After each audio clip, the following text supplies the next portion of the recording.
Alright, hello people, YouTube people, wherever you're from. My name is Jaden King, and as the title of the short said, I failed Marine Corps boot camp. I enlisted in the Marine Corps sometime around February of last year with a recruiter who I'm not going to disclose his name or his information. But long story short, I really wanted to be a Marine. I still do.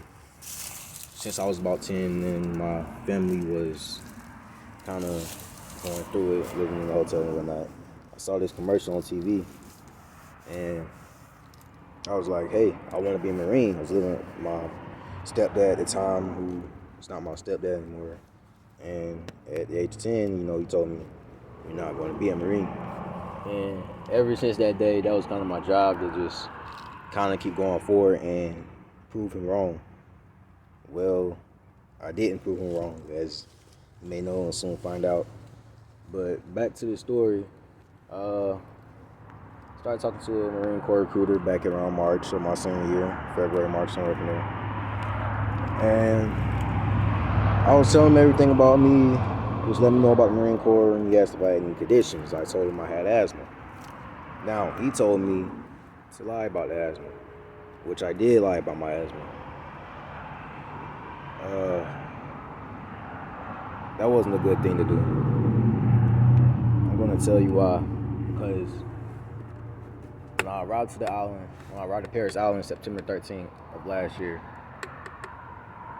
I was just filled with guilt the whole time I was there until even in the delayed entry program, I was filled with guilt.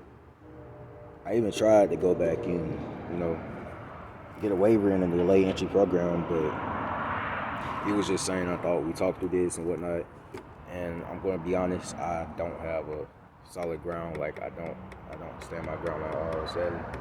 Which is funny, seeing as how, I wanted to be in the Marine Corps, which I still do. But basically, the whole time I was on the island, I was filled with guilt. September 13th, I arrived there, still filled with guilt, but I wanted to be a Marine above anything else, so I put that aside. And little I know, I was jeopardizing my health because on training day, this was after forming days, about training day, I don't even know if it was training day. It was that Saturday night, 2 days before we would meet our drill instructors, I think. I was sick after coming out of the rain room, which is what they call the showers over there on the island. I was sick after coming out of the rain room. And I got my COVID shot on my first dose on that Monday, which kind of messed me up very bad. And it still, in my opinion, kind of messed me up now. Because ever since I got that shot, paired with me being sick, I'm not saying anything is bad about the shot, but once I got it, I just felt 110% more horrible. And come to find out, I caught COVID one morning. Everyone was out of their racks, 4 a.m., you wake up, lights, so they scream at you. And I just couldn't get out of my rack. Like the previous days before, we're drilling to chow hall, we're drilling to pretty much everywhere, going to PT, whatever. I'm always in the back, in my platoon. We had it going from tallest in the front, shortest in the back. I was in the back because I was the shortest. And even being all the way in the back, I was still falling behind the platoon because I was so sick. I was spitting up everywhere, coughing up everywhere. I had to urinate everywhere. I'm sorry that gets some y'all. I was going to the bathroom about 8 to 9 times per night, paired with 2-hour fire watch sometimes, due to the fact that I was a dumbass recruit and I kind of messed up a lot, which I will admit. But it just took a toll on me. So, I said, hey, I need to get my health checked out. So that same morning, I was saying everywhere's out there racks, they're saying lights. I'll be honest, I laid in my rack because I was that weak. I probably should have gotten up and fought through the weakness because I was there for a purpose of being a Marine. but I lay in the rack and my DI shook the rack. They had to shake the rack for me to finally get out the rack, which they shouldn't have done because I should have got out in the first place.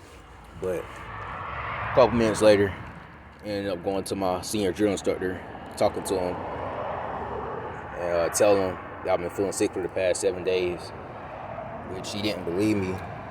But I can't blame him because, a lot of recruits will say anything just to quit. But I was really sick. I was very sick, in fact.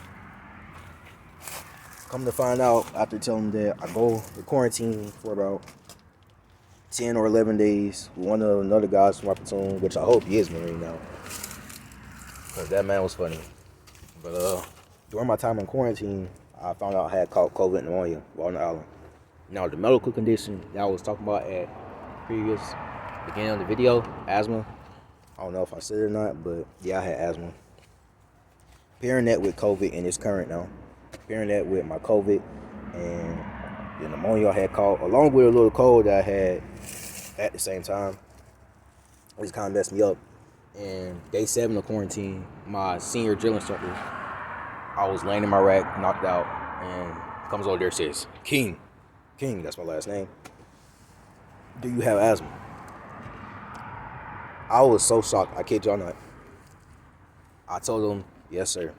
I couldn't lie to him, man. That's my senior drill instructor. I could not lie to him. Even though the recruiter told me not say anything about it, I could not lie to him.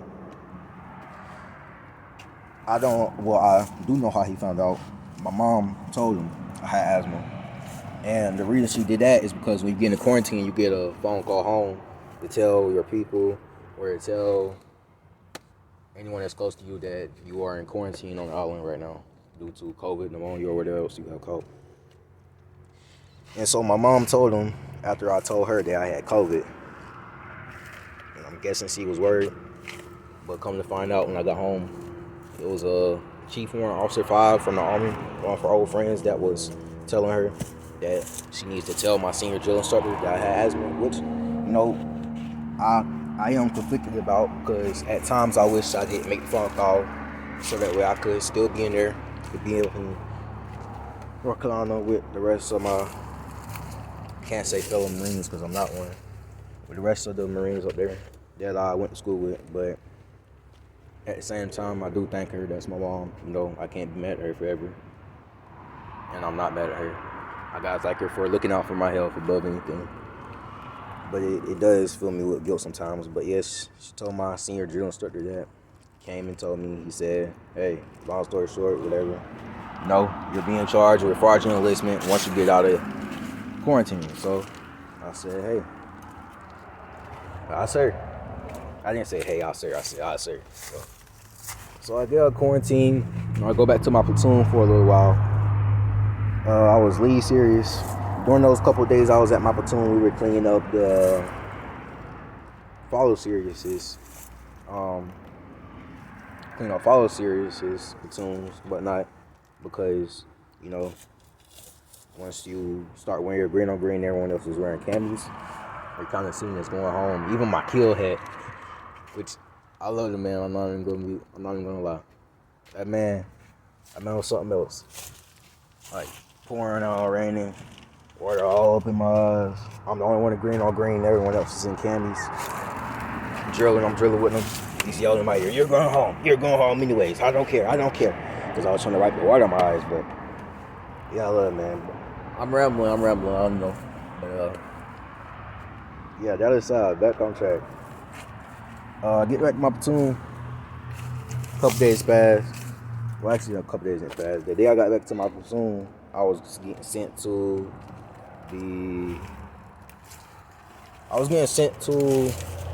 where, I forgot the name of the place. It's where you got to do your officer talks. If you're going to RSP, Recruit Separation Platoon. But I was getting sent there, and I ran into a captain. And I was with my knowledge hat at the time. It was like, hey, my knowledge hat was telling the captain what was happening with me. And my captain looked at me and said, do you still want to be a Marine? I said, aye, sir. All right, we can get you a waiver for that, he said. I said, aye, sir. I still want to, I was fighting to the very last day to be a Marine. even on November 30th, I'm packing back in my civilian clothes. I'm still fighting, trying to be a Marine. But he tells me I can get a waiver, so I don't go to RSP immediately. I go to MRP, medical platoon. And this is where I spent about 6 weeks or a month and a half of my time on that island. I met a lot of good people there. A lot of funny people. A lot of people with sad situations and stories that many people don't know about, sadly. But I met a lot of good people there that I still consider my family. And it was during that time that I was sending MRP to get a waiver for my asthma because my recruiter told me to lie about it. Now keep in mind, story so far, my recruiter told me to lie about my asthma. I lied about my asthma. My senior drill instructor found out about my asthma because my mom told him. But the Marine Corps decides to give me, somebody that lied, another chance. So I'm like, bro, I can't screw this up. And I screw it up. It wasn't intentional. The way I screwed it up was when it was finally time to take my pulmonary test, which is what you have to take if you have asthma or bronchitis or something like that, I'm guessing. I went to take my pulmonary test and I failed it. I failed it miserably. And I needed to pass it to stay in the Marine Corps and get back into training. But I failed it. And so I was sent back to MRP for a little bit. And after being in MRP for a little bit, I'll be sent to RSP, Recruit Separation Platoon. MRP is medical recruit platoon. But I was sent to RSP after that for a little while. And I stayed in there, and even in RSP, you know, there were some officers and higher ups coming in there and talking to some of us about, you know, we still want to go back in, stay back in. So really, that's 1, 2, 3 chances of being given to go back in. But it wasn't really a third chance for me because at that time my fate was pretty much sealed. Yet I didn't really believe it because I still wanted to be in so bad. And there was one kid in there. I'm not going to disclose his name or his information, but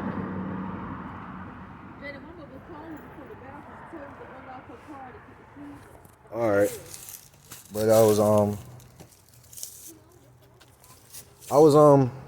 sorry about that. That was my sister. This kid, he made it to day 50 something, right around the crucible.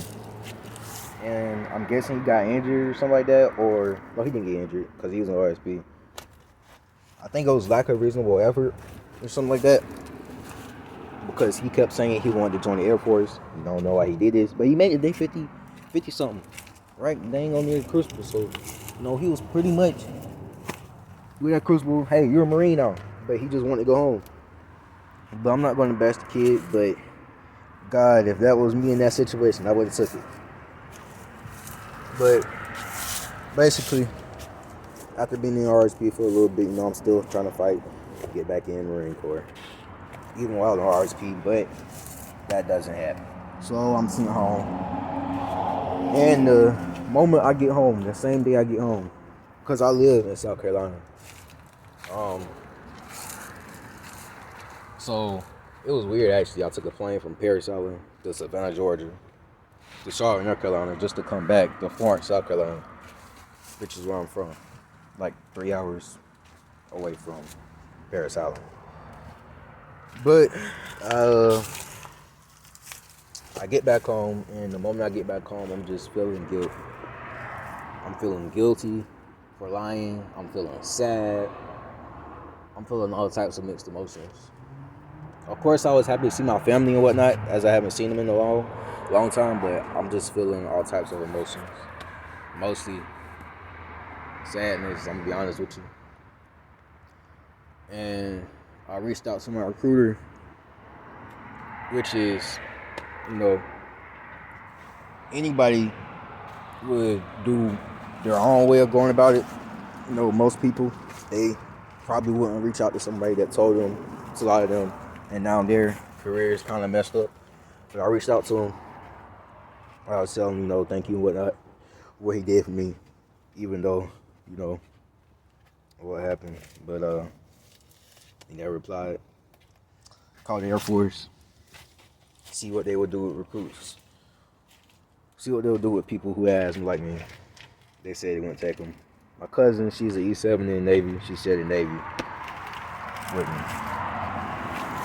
You know, take recruits with asthma, whatnot. I was just so defeated at that point, and I'm not gonna say I am now, but you know it gets to you because I could have been in Pensacola, Florida, right now, doing schooling for my MOS. My MOS was 63XX or 6328, aviation electrician technician. I want to be a part of something bigger. I want to be a part of that big picture. I want to serve, I want a nice job, learn something from it. Be a part of a family. I want it all. I just wanted the whole Marine Corps experience, but I was kind of messed up by it. And it wasn't really okay, I'll put it like this. I'm not going to sit here and blame somebody else for my own actions. Even though I was 17 at the time, I still had the choice of saying, no, I'm not going to lie. I'll just go to another recruiter, which I was thinking of at that time, but I still had a choice of doing that, but I didn't. So I'll kind of say it's kind of his and my fault. It's not entirely his or nobody else's. It's kind of mine too. But now I'm back home because some actions I did back when I was 17. I'm 18 now. I want to close this up soon though. I'm not going to sit here and keep rambling on about how I failed boot camp. But long story short, I failed boot camp because my recruiter told me a lot to me. I listened. They found out. I got separated for it into a recruit separation platoon and sent home for it. And my discharge, I have to go review the papers, but I know it's an entry level service, discharge at EOS, but it's either uncharacterized or a general honorable conditions. But at the end of the day, it was still a fraudulent enlistment. That's one. And two important things about this discharge that I would like, you guys to help me about. I got a code of a Re-3P, which I was looking into. I would need a waiver to get back in, but I still have to wait 6 months since I left the island, so that'll be around May 30th before I can start talking to a recruiter again. And I have a separation code of a JDA1, which I have not been able to find any information about. And anyone that's serving right now, or anyone that's in the military, or knows someone that served, or plan to go in, if y'all know any information about that, I would appreciate it. But basically, these videos to tell any coolies out there, or people looking to join the Marines, or any part of the military, don't lie. Do not lie to get in. This is what happens when you lie to get in. You get stuck back at home doing nothing. I mean, I have a job. My mom was able to get me a job where she works at, and I'm thankful for that because I get to pitch in and help the house with the bills and the groceries, and I get to save up for hopefully if I get back in. But I just really hope to get back in. And I made this video to kind of warn people that are wanting to join to not lie. If your recruiter's telling you to lie, or somebody's telling you to lie, just go to a different one. Just don't lie. You're messing up your future. And I also made this video for people who may have any type of advice to give me. If you have any type of advice to give me about what I can do with my life right now, or what I can do as far as military-wise, or talking to any recruiters if I can at this point or anything, or about my separation codes, JDA1, Re-3P and whatnot, and my discharge papers, everything else, I would be grateful if I had any information or advice given on that. There's one more thing I wanted to say before I closed out the video. I also hope it's not asking too much of you people if you could give me some advice or what to do on life right now, because I'm going to be honest. I'm really putting on the brave. I'm really putting on the face right now, you know. But deep down, it's been getting at me ever since I left the island. It really has. That's something I've been wanting to do since I was 10. And it's really been getting at me ever since I left the island. I don't know what to do right now in life because, as I said, I want to enlist. I want to join back. But with the re-3P, I know a lot of recruiters wouldn't be willing to work with me to get a waiver when they can get another recruit. It doesn't need anything waiver and can just send them back in as with my first recruiter. That and I caught COVID pneumonia on the island. Keep in mind I have asthma right now, still current. My lungs have never healed up since then. Like before the island, before I went to Paris Island, I would be out at that field over there. You probably can't see, but it's a baseball field behind my house. I would always be running out there every morning for the couple weeks, well actually a couple months before I went to Paris Island. And my lungs were healthy. Like my entire respiratory system was healthy, as I don't know what. You will hear no wheezing. I had no asthma problems at all. And now after coming back from the island, catching COVID, pneumonia, having all those colds, I was sick for a good 2-3 weeks after coming back from the island. I'm being at home, still sick. I could simply sneeze right now, and I would start wheezing. I could do a cough that has nothing to do with an asthma attack or nothing like that, and I could start wheezing right now simply from a cough or a sneeze. My lungs are, in my opinion, permanently messed up from catching what I did on the island, and I feel as though that's, with me already having asthma and you pairing that with my lungs being 10 times worse than they were, I don't have high hopes, which I should, but I don't have high hopes about, my future in the Marine Corps or the military in general. But I do pray to God and hope that I can get back in. And if y'all have any advice for me, about what to do, we're talking to recruiters right now or doing something with my life, I greatly appreciate it. I'm probably gonna make another video after I get home from work tomorrow. But right now, that's just something. I just felt like I had to get off my chest because I can't really talk about this with my mom. As y'all know the story of why. Like I love her, but I can't tell her this. She already has too much on her plate. I can't tell my sisters this. They have the same too much on their plate.